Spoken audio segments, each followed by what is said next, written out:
Kita kita sadari begini, ini oligarki Aguan, Antoni Salim, TW ini nggak peduli dia mau masuk PSN atau enggak, tetap aja dia zolim kepada rakyat, jalan terus gitu. Coba lihat sekarang di Rempang, apakah kemudian mereka berhenti karena sudah tidak ada status PSN, jalan terus. Di PIK 2, apakah kemudian mereka tiba-tiba berhenti? Enggak, jalan terus gitu loh. Nah justru sebenarnya ini saya ilustrasikan negara itu memang menurut saya dengan munculnya Perpres nomor 12 2025, negara itu seperti hanya absen. Kalau orang dipanggil absen di ruang kerja atau sedang sekolah, itu hanya setor muka gitu loh. Absen setor muka, habis itu pergi lagi. Tapi tidak benar-benar hadir mendampingi rakyat untuk menyelesaikan apa yang menjadi hak rakyat. Nah itu yang tadi kami waktu kongres di Pengadilan Negeri Jakarta Pusat saat sedang beberapa, ya kami pertama saya ingin mendudukkan kembali logika perlawanan atau logika perjuangan ya. Jadi sebenarnya kita harus berangkat dari akidah kita Islam bahwa dalam logika perlawanan atau perjuangan itu tidak ada yang kalah, selalu menang gitu. Ukurannya apa? Nah parameternya apa? Manakala kita tetap menapaki jalan kebenaran dan istiqomah sampai akhir hayat di jalan itu, itulah ukuran kemenangan. Jadi bukan apakah lawan itu menjadi kalah karena perjuangan kita, karena kemenangan itu sebenarnya juga bukan ikhtiar kita. Kemenangan itu adalah pemberian dari Allah Subhanahu wa taala. Makanya di surah An-Nasr itu ditegaskan oleh Allah, idza ja'a nasrullahi wal fath wa ra'aitan nasa yadkhuluna fi dinillahi afwaja. Nah, ini yang menarik adalah fasabbih bihamdi rabbika wastaghfirhu innahu kana tawwaba. Kenapa ketika kemenangan kita diminta untuk banyak bertasbih dan istighfar? Ya, karena umumnya kita terlalu terbawa pada logika kausal tadi. Sebab akibat, seolah-olah sebab dari kemenangan itu adalah ikhtiar kita melakukan perlawanan. Padahal kemenangan itu adalah pemberian. Tapi memang pemberian itu tak kemudian datang begitu saja. Maka hari ini kita semua sebenarnya sedang melayakkan diri untuk menerima pemberian dari Allah berupa nasrullah dan kemenangan. Memantaskan diri. Iya, memantaskan diri agar memang kita layak diberi pertolongan dan kemenangan.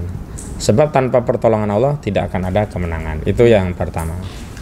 Yang kedua, dari berbagai temuan data lapangan, baik terkait perampasan tanah di laut, pagar lautnya, sertifikat lautnya, apalagi perampasan tanah di darat, ya kita publik harus membawa perkara ini jangan ke arah pinggiran, tapi harus kepada muara persoalan, sebab atau akar dari biang kezaliman yang terjadi di tanah Banten ini. Makanya tadi kalau sudah sering disebut nama Ali Hanafi Ahli Jaya, saya tegaskan Ali Hanafi Ahli Jaya itu juga otak dari pagar lautnya, juga otak dari sertifikat lautnya, juga otak perampasan tanah di daratan. Yang kalau di tanah daratan ini peristiwanya sudah lama. Bukan hanya sejak PSN di 2023 lalu bulan Maret ditetapkan, tapi sejak lama. Ada yang sejak 2015, 2017, ada 2018 banyak gitu. Nah, sehingga kita semua jangan mau percaya pada sinetron hukum yang saat ini sedang diperagakan oleh badut-badut kekuasaan yang ada di pemerintahan. Siapa aja tuh badutnya? Misalkan badut kekuasaan yang menyatakan bahwa pagar laut sudah selesai, sudah tuntas, sudah ada komitmen untuk membayar 48 miliar rupiah. Pelakunya adalah Kades Kohot dan juga staf Kohot Arsin dan Tarasin. Saya bilang ini badut gitu. Kenapa? Secara realitas pertama pagar lautnya itu sendiri sampai sekarang masih ada. Kemarin itu saya ngecek ada pagar laut masih ada. Tadi niatnya begini Bang, kami itu sebenarnya mau sewa kapal, tapi karena terjadi proses penyurutan air, kapal mengalami pendangkalan, jadi nggak bisa kita naikin, ya, kandas gitu ya, kandas istilahnya. Lalu diminta nunggu besok jam 10 lah biar naik lagi biar kita. Tapi sayang kan kita udah jauh, akhirnya kita siasati podcastnya tetap di pinggir pantai, tapi kita masuk ke proyek untuk menuju lokasi pinggir pantai yang sudah diuruk, yang tadinya kalau kita lihat dari seberang tuh jauh. Jadi kita masuk proyek, menyusur proyek, lewati kendaraan-kendaraan truk yang luar biasa banyak tadi. Sambil mudah-mudahan ini bisa kita kecoh nih satpamnya gitu. Ya alhamdulillah bisa kita kecoh begitu.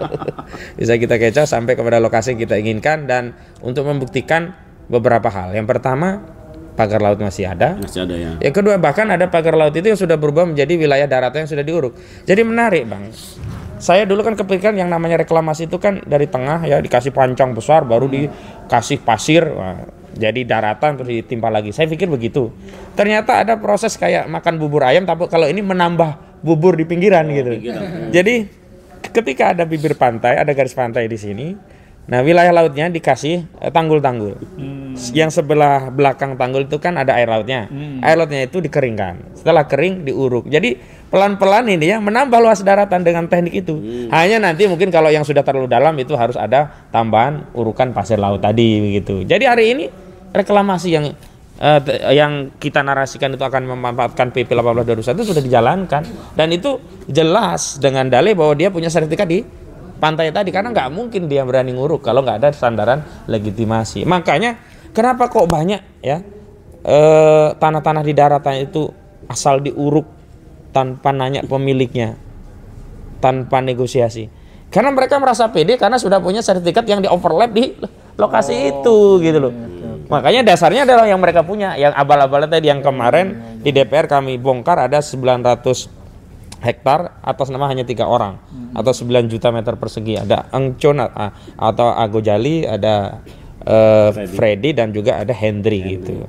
Nah, selanjutnya yang penting juga bahwa saya kira kita tidak boleh ya, bukan berarti kita tidak percaya, tidak boleh merasa puas dengan apa yang sudah dilakukan oleh negara yang terakhir kan menerbitkan Perpres nomor 12 tahun 2025 tentang rencana pembangunan jangka menengah nasional periode 2024 sampai 2029. Yang dalam lampiran PSN-nya itu kan ada 29 PSN baru Prabowo dan ada 48 PSN yang sifatnya carry over atau lanjutan. Dan dari 77 totalnya tadi itu kan memang tidak ada PIK 2 yang masuk dalam status PSN, termasuk yang di Rempang gitu.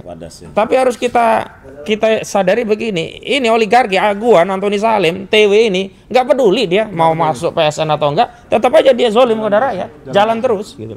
Coba lihat sekarang di Rempang, apakah kemudian mereka berhenti karena sudah tidak ada status PSN, jalan terus. Di PIK 2, apakah kemudian mereka tiba-tiba berhenti? Enggak, jalan terus gitu loh. Nah, justru sebenarnya ini saya ilustrasikan negara itu memang menurut saya dengan munculnya Perpres nomor 12 2025, negara itu seperti hanya absen. Kalau orang dipanggil absen di ruang kerja atau sedang sekolah, itu hanya setor muka gitu loh. Absen setor muka, habis itu pergi lagi. Tapi tidak benar-benar hadir mendampingi rakyat untuk menyelesaikan apa yang menjadi hak rakyat. Nah, itu yang tadi kami waktu konpres di Pengadilan Negeri Jakarta Pusat saat sidang gugatan, ya kami keluhkan itu. Kenapa negara kok tidak hadir? Tapi karena ya kita harus belajar menjadi anak-anak yang tangguh, karena kita sudah diperlakukan sebagai anak yatim. Anak yatim itu cuma 2 kemungkinannya. Kalau dia badung sekalian, kalau baik sekalian. Nah, kita ambil yang kedua. Ya sudah, kita berjuang baik sekalian gitu loh. Jangan kemudian kita jadi badung gitu. Kenapa? Idealnya kan negara menjadi orang tua kita, ya mengasuh kita, meramut kita, melindungi kita, memenuhi hajat kita. Hari ini kan rakyat di Banten khususnya yang kena korban PIK 2 ini kan mereka merasa menjadi yatim. Tidak ada yang meramut mereka, melindungi mereka tidak ada, hajat mereka terbengkalai. Untung saja ada Mang Khalid, ada Bang Gufron, ada masyarakat yang mau ya bahu-membahu tanpa dibayar menyuarakan apa yang menjadi keluhan mereka. Sebenarnya kan kita itu kan sebenarnya hanya apa ya, memformulasikan dalam bentuk oral diskusi sikap batin mereka yang selama ini terpendam, yang selama ini tidak bisa bersuara karena banyak faktor, karena nggak bisa ngomong, karena takut, karena juga mereka tidak biasa untuk mengkomunikasikan. Nah, paling tidak saya yakin ya, apa yang disampaikan oleh Bang Khalid, apa yang disampaikan oleh Bang Gufroni ini apa ya, mengkompensasi batin mereka yang selama ini kecewa, marah. Setidaknya ya kalau kemarau panjang ini lumayan lah ada gerimis. Tapi sekali lagi memang tidak cukup itu. Nah, karena itu saat ini saya tadi sama kawan-kawan advokat ya di Pengadilan Negeri Jakarta Pusat, memang posisi kita tidak sedang mencoba memberikan legitimasi bagi pemerintah untuk mengambil tindakan kepada Aguan, tapi harus memaksa pemerintah untuk menindak Aguan dengan cara apa? Ya kita jelaskan fakta-fakta kejahatan saudara Aguan ini, saudara Antoni Salim ini gitu loh. Termasuk kalau di Rempang saudara Tommy Winata ini. Nggak bisa kita kemudian menganggap bahwa oh kalau demikian kan nanti ada proses secara konstitusi akan alamiah bekerja. Nanti yang salah tetap akan diproses. Enggak jalan ini. Sistem hukum kita sudah nggak jalan gitu loh. Ibarat motor ini mogok gitu. Megegek kalau bahasa sekarangnya. Iya, megegek apa itu? Megegek iya. Ya mau nggak mau kita harus capek gitu. Tapi sekali lagi begini, saya lihat ya dari periode awal kita masuk di perkara ini ya Bang Gufron dengan hari ini, tentu tetap saja kita harus tahadus binikmatillah. Yes. Banyak karunia Allah, pemberian Allah yang kita bisa simpulkan ini adalah di antara parameter keberhasilan dalam tanda petik ya. Kemenangan kecil lah katakanlah begitu. Banyak yang bersuara. Haji Fuad hari ini mau bersuara itu kan tidak lepas ketika dia sudah melihat dinamika di lapangan, dia merasa yakin dan sudah saatnya harus bicara dan tidak saja saat-saatnya bicara, dia bicara bukan hanya untuk dirinya sendiri. Saya meyakini Haji Fuad itu bicara adalah bahwa ini bukan hanya soal saya tapi soal orang-orang lain yang mengalami seperti saya. Paling tidak saya wakili untuk berjuang, dan yang belum mengalami seperti saya, dengan saya bersuara mudah-mudahan tidak mengalami seperti yang saya alami. Kan begitu itu kan. Dan memang orang-orang yang ada di kubu PIK 2, kubu Aguan ini, kita ngomong apa saja salah. Mincara ini contoh ya. Bang Said Didu punya tanah berapa? 10 hektar. Begitu membela rakyat Banten dipersoalkan. Oh itu hanya membela tanahnya, itu motifnya sendiri. Itu kan sebenarnya pengen tanahnya yang diperjuangkan, cuman berjuang menjual narasi rakyat Banten. Nah disalahin kan. Begitu saya bilang saya nggak punya sejengkal pun semeter pun tanah di Banten. Apa coba kata Basar? Itu kan nggak punya tanah. Apa coba kepentingannya? Salah aja kalau menurut mereka mah. Iya kan? Salah aja begitu. Jadi kita nggak usah pedulikan. Yang punya tanah dibilang kepentingan pribadi, nggak bilang lu nggak punya kepentingan ngapain? Lah, iya kan? Aneh itu. Ya. Makanya kita juga harus bongkar. Misalnya mereka selalu bernarasi, oh ini 50 triliun pajak yang masuk negara. Kita cek itu benar-benar pajak atau jangan-jangan itu suap yang dikasih Aguan kepada aparat dan pejabat kita. Harus dituntut dari mana 50 triliun itu. Kalaupun benar 50 triliun, oke, lu nyumbang 50 triliun. Berapa yang dirampas dari rakyat ini? 200 hektar, ada 92 hektar yang sudah dirampas nggak dibayar, berapa nilainya? Belum lagi yang lainnya. Kemudian tadi betul ya, penghasilan nelayan yang hilang, penghasilan penambak yang hilang, penghasilan petani yang hilang. Cek saja, saya itu coba nyari ya data penghasilan padi di 2018 sampai 19. Begitu masuk 23, 2024 itu hilang datanya. Saya nggak tahu apakah datanya hilang atau nggak diupload atau memang ada sawah yang sudah merosot. Sawahnya nggak ada kan, harus cek itu kan ada. Bekas apa namanya kota dalam angka, kabupaten dalam angka itu kan muncul biasanya. Ini nggak muncul di kabupaten. Saya coba cari biar datanya lebih menohok gitu loh. Nggak muncul penghasilan padi Kabupaten Tangerang di periode 2003-2004 itu. Sebelumnya itu termasuk lumbung-lumbung desa, walaupun sebenarnya masih ada sih Bang. Tapi turun drastis. Kenapa? Ya sawahnya diuruk, irigasinya dirusak. Begitu. Dan terakhir saya kira ini yang penting Bang, kita memang nggak punya tanah, kita memang nggak punya saudara di Banten. Tapi kan satu, persaudaraan kita kan karena akidah Islam. Betul.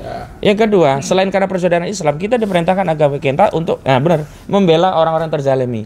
Walaupun Charlie Chandra bukan muslim, tetap kita bela. Kenapa? Karena kita, agama kita diperintahkan tidak diam ketika ada kezaliman. Dan kezaliman itu bukan hanya yang menimpa umat Islam. Kepada umat non muslim pun kalau itu kezaliman ya kita bela.